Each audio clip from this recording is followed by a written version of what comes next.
Salutations, c'est Chibi, j'espère que vous allez bien. Je vous retrouve aujourd'hui pour un nouveau tutoriel de bracelet brésilien où nous allons apprendre à faire des brins qui s'entrecroisent dans deux couleurs différentes.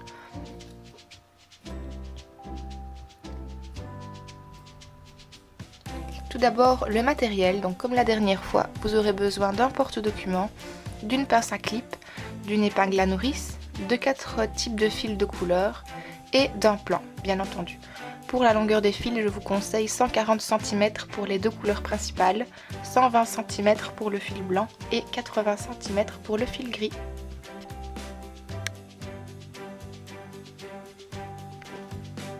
En ce qui concerne le plan et la concordance des couleurs, je vous mets ici l'ordre dans lequel j'ai choisi d'appliquer les couleurs. Donc je ne reprends pas les couleurs du plan parce que je trouve qu'elles ne sont pas très jolies. Et avant de nous lancer, il va falloir apprendre à lire correctement un plan. Et oui, donc pour commencer ici, je vais commencer ce plan par la partie supérieure gauche. On a, vous voyez sur le plan, que nous avons deux lignes de nœuds à l'endroit en violet sur le plan.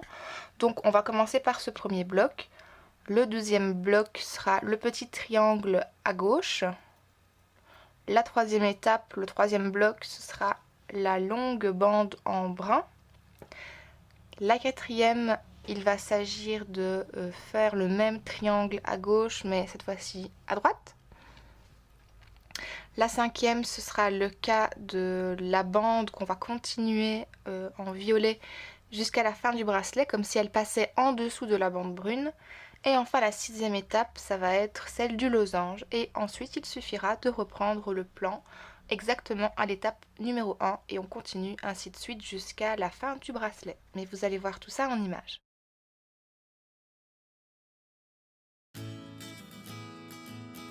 Je vais donc commencer par le bloc numéro 1 avec mon premier nœud à l'endroit. Donc si vous avez des problèmes encore pour former vos nœuds, n'hésitez pas à revoir la vidéo précédente dans laquelle je vous présente tous les types de nœuds qui existent pour les bracelets brésiliens. Ici, la particularité du plan, c'est qu'il ne commence pas à plat, mais en V. Et donc, il va falloir former une diagonale et faire en sorte que tous les nœuds ne se trouvent pas à la même hauteur, mais bien en cascade. Ici, pour y parvenir, vous voyez que je serre le premier nœud un peu plus bas que le précédent. Et je m'efforce, en tirant avec tous les autres fils, de les aligner en diagonale.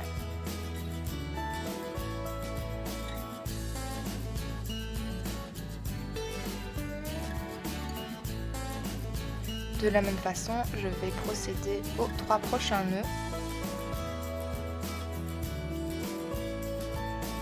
Toujours dans les nœuds à l'endroit.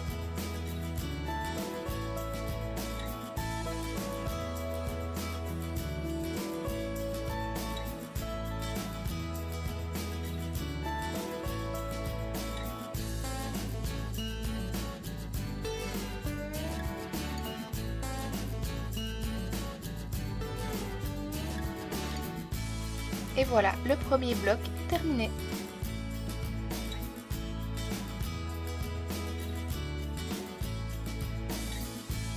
Ensuite, on passe à la deuxième étape. Il va s'agir de faire un petit triangle blanc sur le côté gauche. Pour ce faire, on commence par faire un nœud à l'endroit sur le fil gris.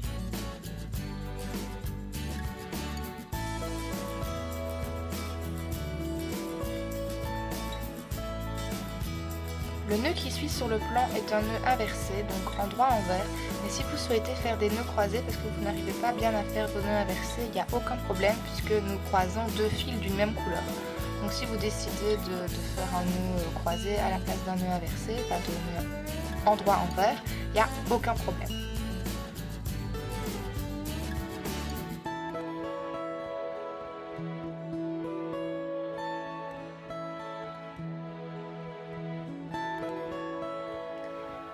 Et voilà, notre deuxième étape est terminée. Nous allons maintenant commencer la troisième et il s'agit ici de faire toute une ligne complète de nœuds à l'envers, donc à gauche. C'est pour ça que ici j'ai accéléré assez bien la vidéo puisque vous savez comment faire des nœuds à l'envers. Et de la même façon, on essaye de la faire en diagonale pour essayer de faire se rejoindre les deux couleurs et de préparer une transition en douceur pour essayer d'avoir un motif le plus régulier possible. Vous pourrez par la suite, si vous le souhaitez, déclipser le bracelet et jouer un peu avec les fils pour que ça soit bien droit. Voilà, on a fait la première ligne et on va attaquer à présent la deuxième.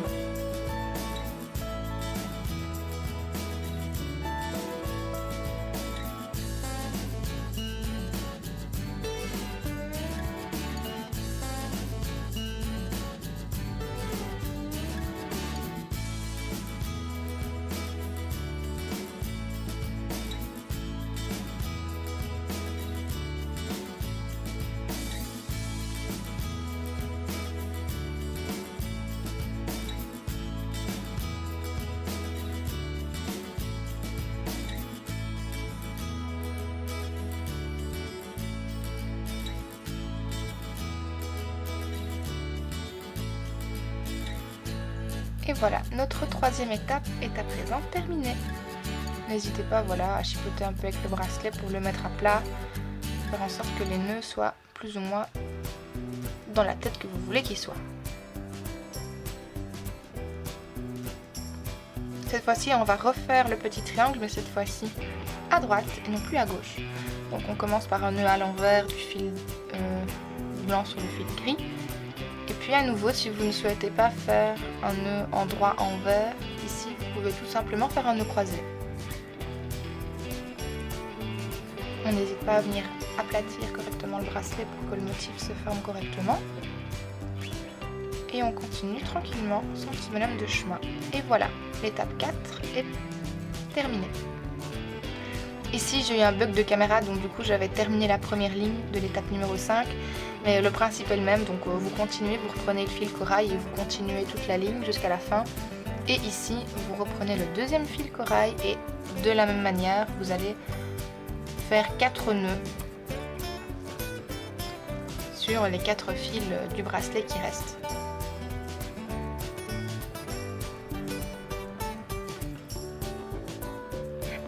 Ici pareil, si vous voulez faire des nœuds croisés, il n'y a aucun problème.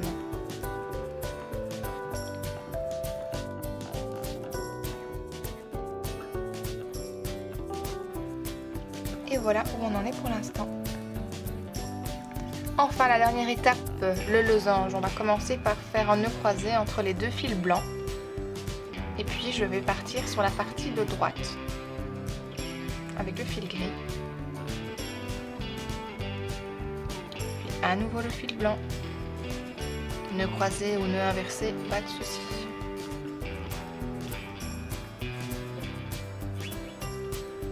Le premier quart est fait.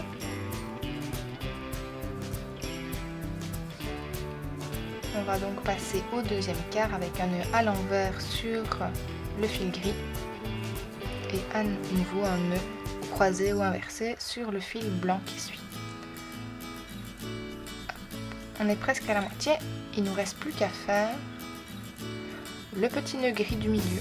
Si j'avais su, j'aurais pris une couleur un peu plus marquée, mais ce sont les aléas du bracelet. Vous ne pouvez pas toujours savoir ce que vont donner les couleurs entre elles avant de l'avoir réalisé. Des fois, on a bien des surprises.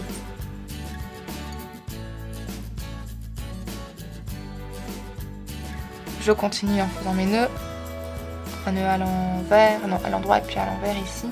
Et puis, je scelle le petit losange avec les deux fils blancs. Et je refais un nœud croisé.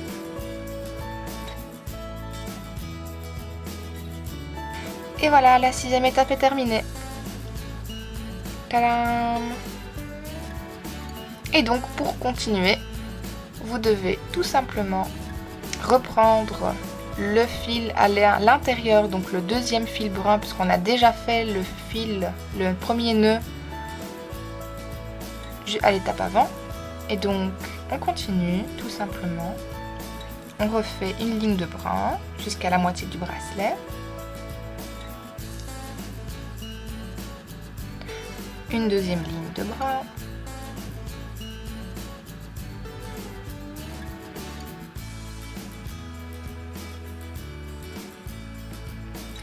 pour terminer l'étape numéro 1. Et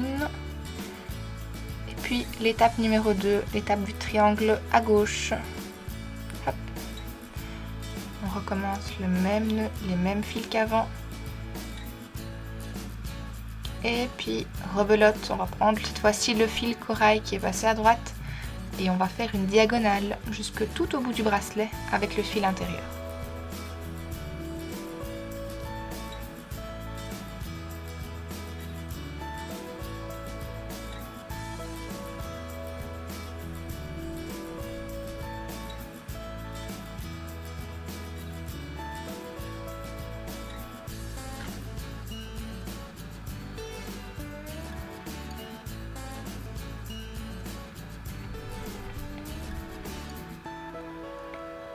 On continue avec la deuxième rangée, corail.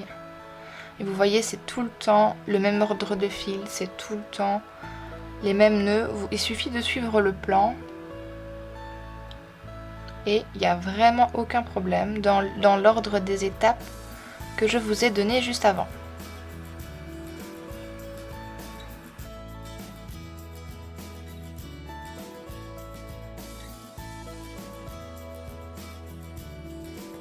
Vous continuez ces étapes jusqu'à arriver à la longueur désirée et pour terminer le bracelet, vous pouvez tout à fait faire les tresses comme je vous l'ai montré dans la première vidéo. Mais moi ici j'avais envie de mettre des petits fermoirs que j'ai trouvés sur le site A Little Market et que vous pouvez trouver aussi en magasin créatif.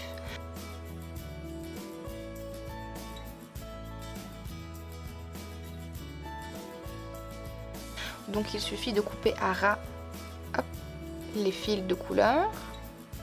On veille à bien les couper et à rentrer les tout petits bouts qui restent dans le fermoir. La pince griffe. Puis on ouvre bien la pince et on serre très fort la partie métallique autour de la partie de tissu. Si vous préférez, vous pouvez mettre un point de colle pour encore plus solidifier la prise du fermoir sur le bracelet. On n'hésite pas à bien appuyer et voilà. Et voilà, la vidéo est terminée, j'espère qu'elle vous aura plu. Si vous avez des questions, n'hésitez pas. En attendant, je vous dis à la prochaine et prenez soin de vous. Salut!